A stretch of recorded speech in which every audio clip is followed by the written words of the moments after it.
আমি জানতে পেরে গেছি যে এই যে বৃষ্টিটা হচ্ছে, এই বৃষ্টিটার পেছনে সায়েন্টিফিক রিসার্চ আছে, যেটা আমরা নিজেরা অ্যামিটি ইউনিভার্সিটিতে পড়েছি, যে আমরা কোনো একটা জায়গায় ক্লাউড ফরমেশন করে, যে আকাশটা দেখতে পাচ্ছেন, ক্লাউড ফরমেশন করে আমরা বৃষ্টি করতে পারি।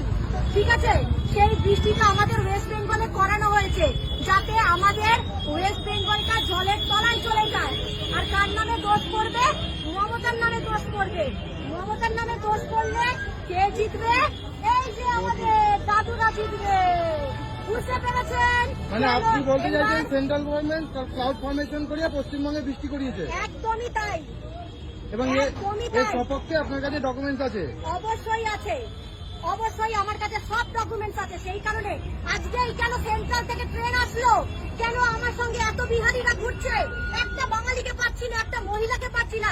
এই যে এত সুন্দর ড্রেস, একটা মহিলা পুলিশ নেই, একটা শিক্ষিত শ্রেণীর মানুষ নেই, কেন নেই? আপনি এবার চলুন। আমাকে না না না না না, আমাকে বাঁচাও,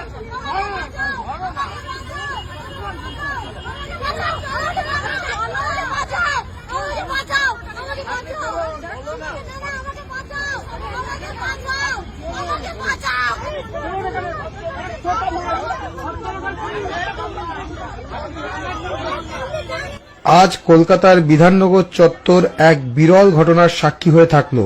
এক ভদ্রমহিলা হঠাৎই রাস্তায় আন্দোলন শুরু করেন এই বলে যে কেন্দ্রীয় সরকার ইচ্ছাকৃতভাবে পশ্চিমবঙ্গে ক্লাউড ফরমেশন করিয়ে বৃষ্টিপাত ঘটাচ্ছে, যাতে রাজ্য সরকারকে বিপাকে ফেলা যায়। ঘটনাস্থলে উপস্থিত হন মালিকতলা থানার অফিসাররা। তাদের অনেক অনুরোধেও ওই মহিলা থানায় যেতে চান না। পুলিশের উপর আক্রমণ করেন, রাস্তায় শুয়ে পড়েন। বিঘ্নিত হয় যান চলাচল, বেশ কিছুক্ষণ আটকে থাকে রাস্তা।